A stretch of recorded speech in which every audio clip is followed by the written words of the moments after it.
Even though it's only Monday, there seems to be more news than we have the time to get through in a single show. So we won't try. Good night, everybody. No, I'm just joking. I'm just joking. You know, whenever we're overwhelmed by news, we handle it in a segment we call Ain't Nobody Got Time for That.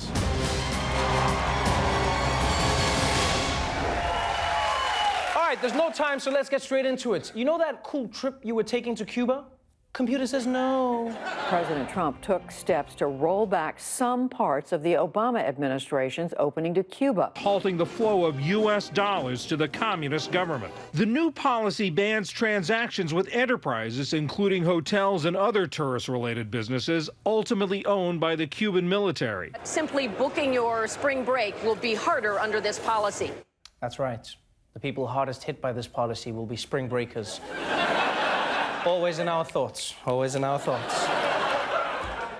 You know who's probably loving this?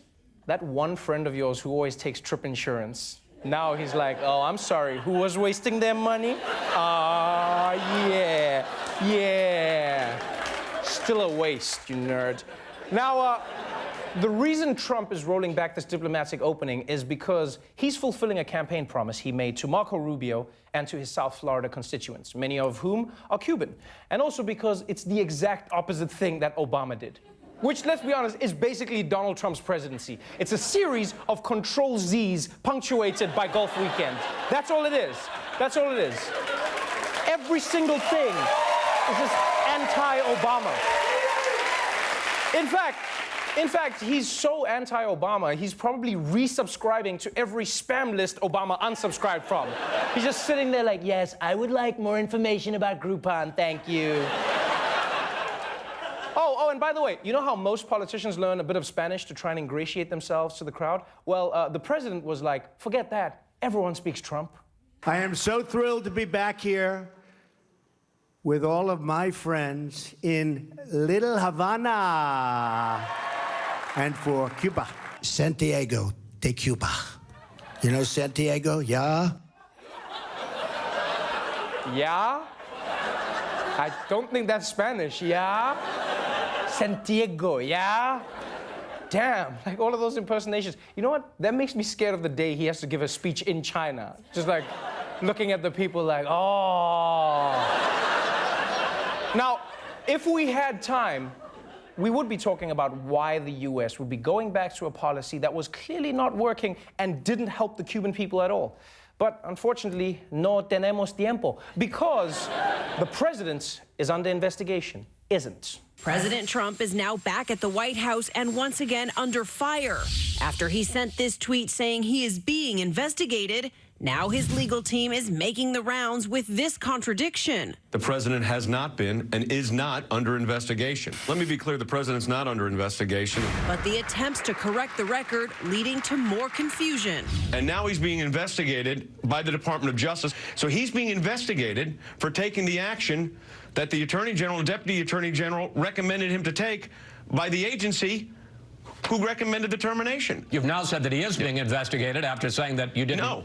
You just said, no, he's sir, not being investigated. So I do not appreciate you putting words in my mouth when I've been crystal clear that the president is not and has not been under investigation.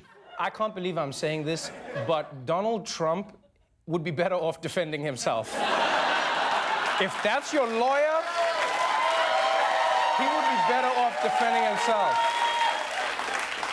You know, unfortunately, we just don't have the time to enjoy this magical moment. I mean, we do have the time, but we don't have the time. I never said we do have the time. Don't put words in my mouth.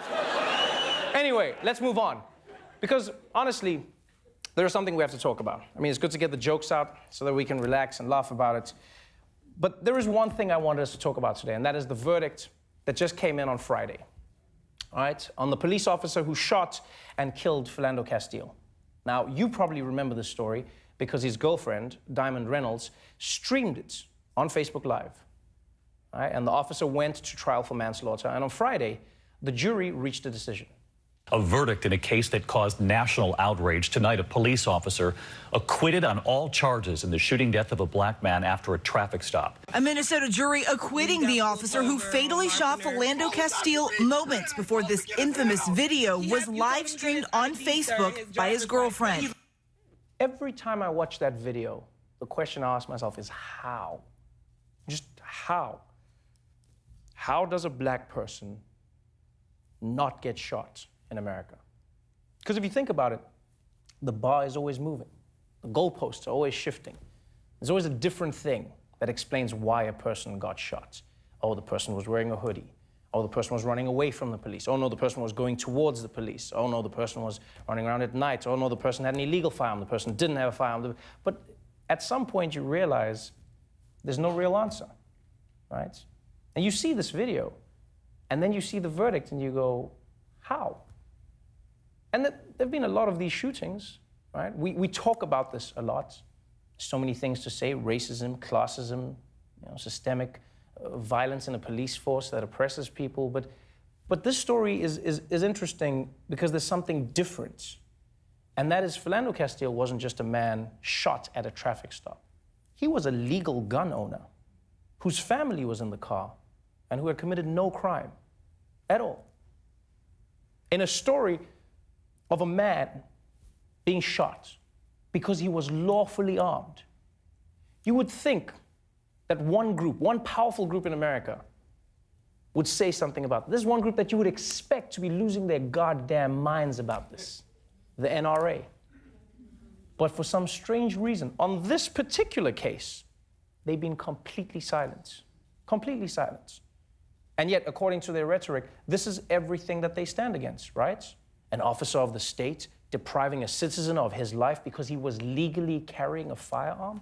I mean, listen to how vocal and fired up the NRA gets when nothing has happened. There is no greater freedom than the right to survive and protect our families with all the rifles, shotguns, and handguns we want. Unless you're black, is what it should have said.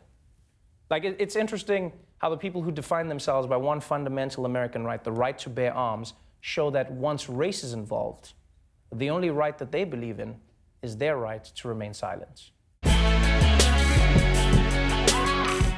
Congratulations! You've been randomly selected as a winner of free Daily Show episodes. Yes, you.